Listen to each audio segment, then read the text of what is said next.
Mengejutkan, PSPS Pekanbaru tumbang di kandang Deltras Sidoarjo dengan skor 2-0. Wow, ini mengejutkan guys. Sesuai dengan ku bilang, kejutan. Bagaimana ceritanya PSPS Pekanbaru bisa kalah daripada Deltras. Wih, tapi ini terjadi guys. Deltras yang mana sebelumnya dipecundangi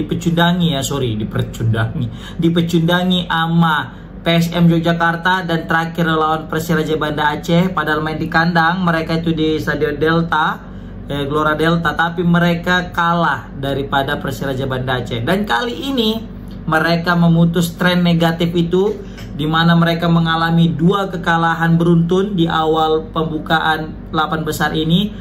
Dan akhirnya mereka mencuri 3 poin penuh yang pertama guys. Mereka mendapatkan 3 poin yang berharga, yang mana 3 poin ini sangat bermanfaat bagi mereka untuk membuka peluang mereka untuk promosi ke Liga 1 guys.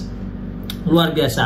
Ini kita patut apresiasi semangat daripada Deltras Sidoarjo yang betul-betul bermain totalitas tanpa batas di pertandingan kali ini. Justru aku yang mempertanyakan, ada apa dengan PSPS Pekanbaru? Sepertinya ketika mereka sudah mengalahkan Persiraja Banda Aceh saat itu, mereka seperti kehilangan arah, kehilangan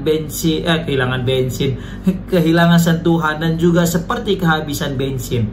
Apa ini efek daripada kekalahan menyakitkan di kandang melawan PSM Yogyakarta? Mungkin bisa jadi. Dan polanya itu sama guys, sama halnya ketika menghadapi PSIM di Stadion Pekanbaru kemarin itu guys, di kandang mereka. Yang mana saat itu PSPS Pekanbaru mendominasi jalannya laga, tetapi yang berhasil mencetak gol itu justru PSIM. Dan itu juga terjadi di pertandingan sore kali ini. PSPS Pekanbaru mendominasi jalannya laga, banyak sekali peluang-peluang tercipta, baik itu dari Ilham Fatoni, baru juga dari Akada, dari Lerby, baru juga John Odimena. Itu semua mendapatkan peluang, tapi masih belum bisa membobol gawang daripada Deltras Sidoarjo. Yang mana di pertandingan kali ini kita juga patut apresiasi daripada kiper Deltras, yaitu Panggih Priyo, yang betul-betul solid di lini pertahanan guys. Ya, kita juga mesti apresiasi daripada Arthur Vieira ini guys. Ini back yang luar biasa guys. Di pertandingan sebelumnya dia malah bisa mencetak gol. Di pertandingan kali ini dia lugas sekali. Makanya pemain-pemain sekelas Lerby, baru juga Yudo, baru juga John Odimena, baru juga Ilham Fatoni itu nggak bisa bergerak guys, gara-gara adanya Arthur Vieira ini. Dan satu lagi pemain yang aku sangat sukai dari Deltras itu adalah aktor di balik kemenangan Deltras ini guys. Siapa lagi kalau bukan Dwiki Mardianto. Di pertandingan sebelumnya juga ketika menghadapi Persiraja Banda Aceh, Dwiki ini kan masuk sebagai pemain pengganti dan dia berhasil memberikan kontribusi. Dan kali ini dia nggak tanggung-tanggung guys, langsung 1 gol dan 1 assist, bekerja sama dengan Sila, pemain asing mereka, yang mana Sila ini juga sama halnya dengan Dwiki yang sama-sama mengemas 1 assist dan 1 gol. Bedanya Sila ini datang sebagai pemain pengganti di babak kedua. Kalau Dwiki memang diturunkan sebagai starter guys. Dan ini wajar sih Dwiki diturunkan sebagai starter, karena peran dan kontribusi dia untuk keseimbangan tim dan khususnya untuk lini serang itu betul-betul patut diacungi jempol guys. Asli. Ini kalau misalnya bisa nih PSMS ngerekrut pemain kayak Dwiki ini, Mardianto, pemain nomor 17 ini, layak nih untuk kita rekrut. Serius, aku kalau misalnya bisa milih pemain ya yang aku ingin bawa gitu misalnya ke Medan PSMS, Dwiki guys. Kalau misalnya nanti Sebastian Antik keluar, Arthur Vieira ini juga patut diperhitungkan guys. Serius, ini 2 pemain yang paling menonjol menurut aku di kubu Deltras Sidoarjo. Ya, dengan kemenangan ini Deltras Sidoarjo sebelumnya kan berada di dasar klasmen. Mereka itu karena nggak pernah menang, terakhir berada di dasar klasmen. Tapi karena menang lawan Deltras Sidoarjo, lawan PSPS Pekanbaru dengan digit 2-0, dengan skor 2-0, ya maka mereka langsung naik ke peringkat kedua guys. Karena Persiraja Banda Aceh lebih menyakitkan, kalah juga di kandangnya PSIM 2-0 juga, ya kan? Nah, maka Deltras karena dia itu agresivitas golnya lebih baik daripada Pekanbaru dan Persiraja, maka dialah yang berhak di peringkat kedua. Nah, ini jadi seru banget ini pertarungan di grup X, karena memang hanya menyisakan 1 tiket tersisa nih menurut aku ya. Karena kalau misalnya peringkat 1 kayaknya pasti udah PSM Yogyakarta, apalagi kalau misalnya nanti dia bisa menang di pertandingan selanjutnya, udah fix kayaknya dia akan bisa merengkuh 1 tiket promosi ke Liga 1, guys. Nah, yang jadi pertanyaan adalah siapa yang akan menemani PSIM yang akan bertarung di peringkat 3 dan 4, iya kan, menyisakan 1 tiket tersisa. Nah, inilah antara Deltras, PSPS dengan Persiraja.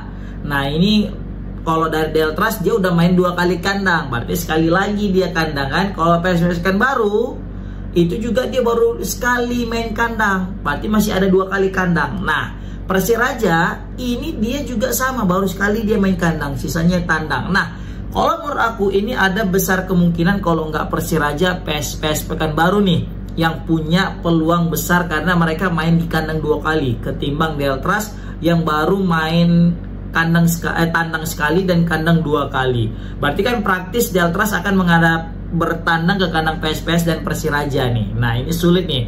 Tapi kalau Deltras bisa curi poin di kandang kedua tim tersebut, maka bukan hal yang tidak mungkin Deltras lah yang akan berada di peringkat kedua. Seperti itu, guys. Oke.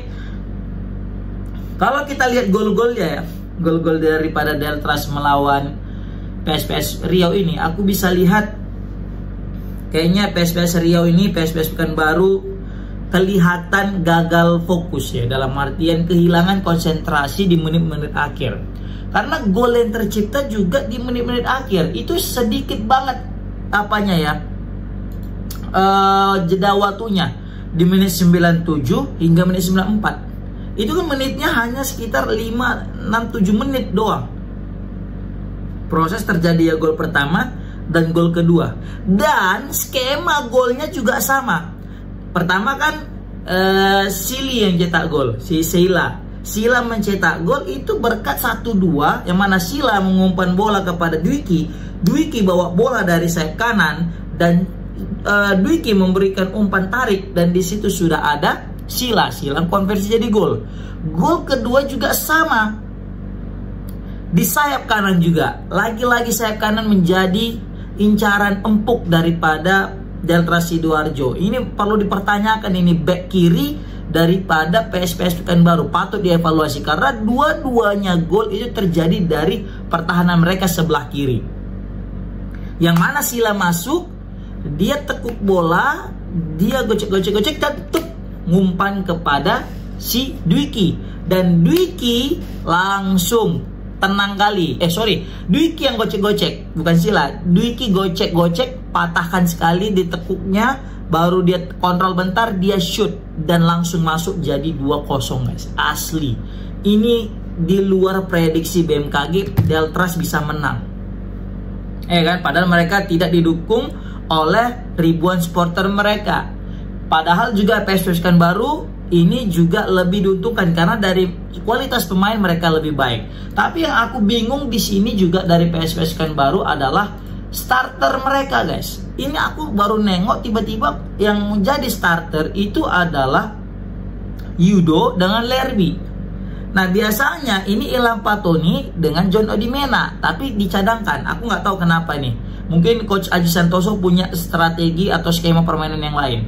Kemudian Noriki Akada juga tidak main jadi starter, guys. Ini aku juga bingung ini. Waduh, kenapa 3 pemain terbaik mereka ya, Noriki Akada, Ilham Patoni, juga John Mena ini tidak diturunkan dari menit-menit awal.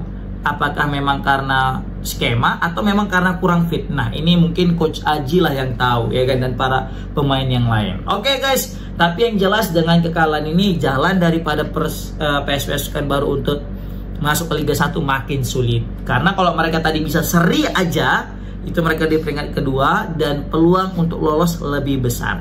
Tapi tidak apa-apa, perjalanan masih panjang. Semangat untuk PSPS Pekanbaru, dan selamat untuk Deltras di kemenangan yang pertamanya. Oke, komen di kolom komentar gimana pendapat kalian tentang Deltras yang berhasil melibas daripada PSPS Pekanbaru. Assalamualaikum warahmatullahi wabarakatuh.